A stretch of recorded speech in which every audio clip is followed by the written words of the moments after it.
Hey everyone, Miss Tracy, one of the Math 3 teachers here, and I'm just going to walk you through one of the examples from our current assignment. So in our last assignment, we were given hints and clues in order to help us write the function formula for a sinusoid, either a sine or cosine. Today, what we're going to do instead is be given data. Some of it we've collected from actual data sources, mainly weather stations, and show you that you can actually use real data to find the equation of a sinusoid. So the first one is about a park, and they are tracking the number of rabbits in their park. Obviously, they've rounded these numbers for simplicity, but our time frame is months. So when they started doing this experiment, they counted about 1,000 rabbits. After a month, 1,250, and so on. So again, just like we did with the last example, it's easiest to start by thinking about this type of problem by looking at a graph. So when you're in Google Sheets, like we are right now, what we can do is we can highlight all of the information, come on up to Insert, and hit Chart. What that will do is it will pick some kind of style. This is called a line chart, which means it connects all the points. I really just wanted a scatter, which is just little dots for each point, just to really get a sense of what this data looks like. So I'm gonna move this over here so that I can actually see what's going on. And what do we notice? Well, the first thing when we're modeling is we need to make a decision about whether we want to use sine or cosine. So for me, I like to ask myself, for cosine, they start at their maximum value, and sine, they start at their middle or their average value and increase. So which one is this? Sine. So this is sine, and your reason could be starts at average value. Okay, good. So now that we have our choice of sine or cosine, we need to find our helpful values. First helpful value is the maximum, which you can either get visually from the graph or from the original data table, which we see is 1,500. The minimum, again, we can get from the graph or the chart, which we find is 500. The average is going to be halfway in between your max and min. What's halfway in between 500 and 1,500 is 1,000. And again, just like we talked about last time, an amplitude is the distance from your average to your max, or your average back down to your minimum. So how far is it from 1,000 to 1,500 or 1,000 to 500?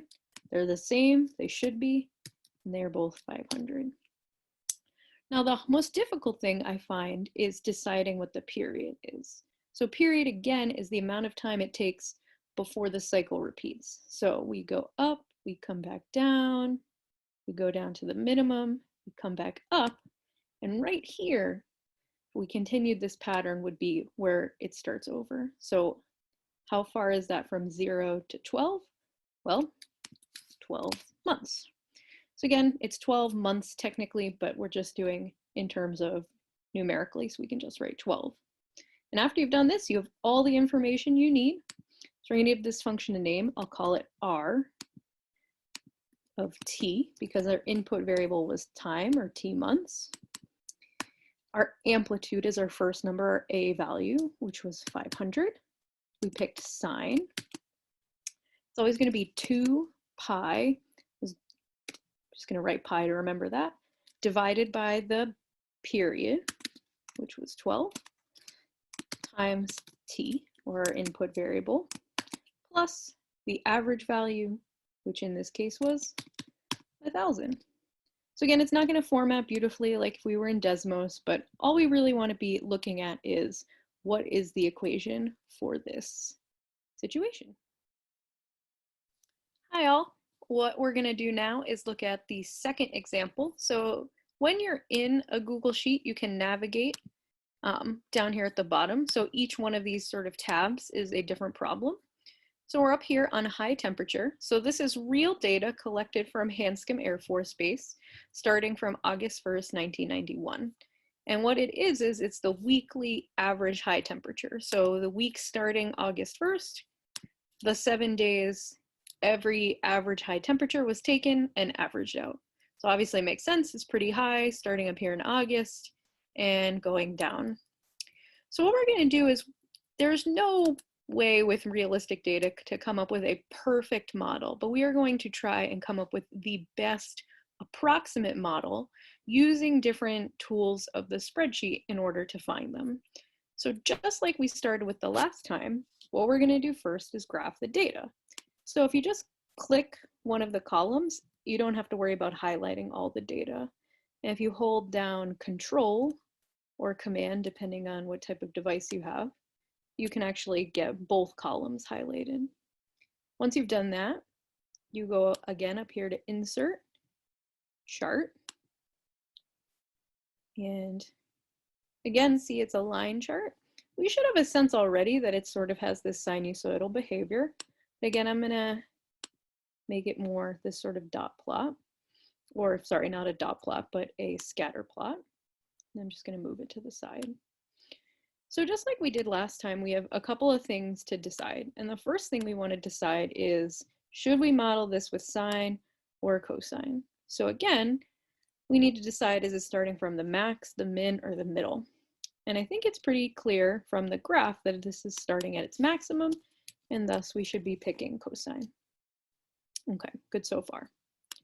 In terms of helpful numbers, it's not as easy to just eyeball it like we were doing with the rabbit example. So it'd be cool if we actually knew the maximum. So any spreadsheet tool like Google Sheets or Excel has that as a function. And just to remind ourselves, if we want it to actually compute something, we start off typing in the equal sign. So I click the cell, I type the equal sign, and I'm just going to type MAX. Okay, that's the function for maximum. And then I start a parenthesis. And what I really want to do is take all the data in here. The problem is that, do I actually really want to count this first cell, which is B1? Not really, because that's words. So let me click on over here. And I really want to start from B2. If I do that and close the parenthesis, it'll find the maximum value. Now, the other way of doing this, which is totally fine if it's more comfortable for you, is just type in the equal sign max parenthesis, and then you can just click and highlight all the data. It's going to take obviously a little bit longer. That's okay. Oh, went too far as always. You stop at the end and then make sure you have a closing parenthesis and hit enter. And either way, it worked out that the max was 91.286. We can do the exact same process with the minimum. Just go to this cell. I type in the equal sign, min, parenthesis. I'm going to start from B2. This colon just is telling you where we're starting, and it's just saying go to the end of the B's. That's why there's no number. I do that, get a minimum of 21.429. So the average value we found last time is halfway in between the maximum and minimum. So you could actually go and compute the middle value or the average of those two. But why do it by hand when you can just use the spreadsheet? So what we really want is, we want to take this first number. So if I write equals in a parenthesis, I can just click the number I want. I want to add it to this other number. And then to find the average, we add and divide by 2. And I get 56.35. Now, remember, the amplitude is the distance from the average to the max or min. So again, an equal sign, and we could say it's the distance from this number minus the minimum. We get a 34.9285. Doing good so far. Now, the hardest thing to really decide here is, what on earth are we going to use for the period? So remember, this is time measured in weeks. So you need to know something a little bit important about a year, which is how many weeks approximately there are in a year, which is 52. So we get a sense that, you know, after 52 weeks, we go down here to 52, we're back at the sort of high temperatures again, and they start going down. So I'm going to use 52 as my period. Now, if you look up how many weeks there actually are in a year, it's a little bit more than 52. And obviously, if you want to use that number, go right ahead. I'm not going to stop you. But right now, we have all the information we need to write this equation. So what we're going to do, so the last thing we're going to do here, now that we've filled out our helpful numbers, is to write our function formula. And then an optional thing we're going to do is see how good our equation is. So again, all sinusoids are in the form, so we're going to call this one f of t. The first number is a, which just stands for amplitude, which in this case is 34.93. I'm just going to round to the nearest hundredth. We picked cosine, and then our b value, so we've got 2 pi divided by our period of 52 times our t value, and then plus our average value, or 56.36. So that's our equation. Again, it's not formatted beautifully or anything, but it does the trick and tells us that this is the approximate equation. Now, you could stop right here, move on to the assignment, but if you're curious and want to see how good of an approximation this is, what I can actually do is turn this into a spreadsheet formula and sort of predict the values. So I'm going to call this predicted values.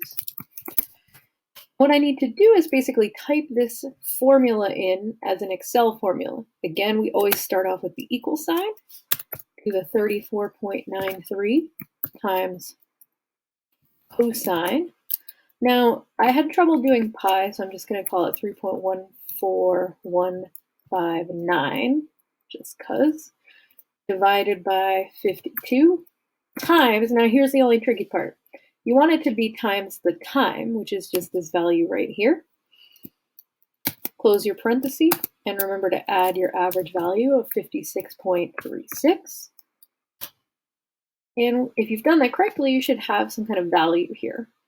Now, if you see when you're clicking on a cell in a spreadsheet, this little box shows up, what that means is you can actually drag this down all the way to the bottom of the column. Not as far as I did, but you can go all the way down. What that does is it copies the formula so you don't have to type that in 200 plus times.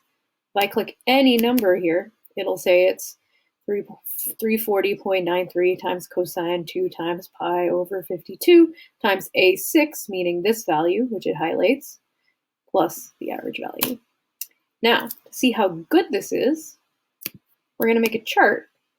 Instead of having just time and the data, it'll have the predicted values as well. We go back to insert chart from before. We'll see what we got. And there you have it. In blue was our predicted values. Sorry, in blue is our original data. In red is our predicted values. And I think we can easily say that this is a decent approximation of the weekly average high temperature for Hanscom. So nice work.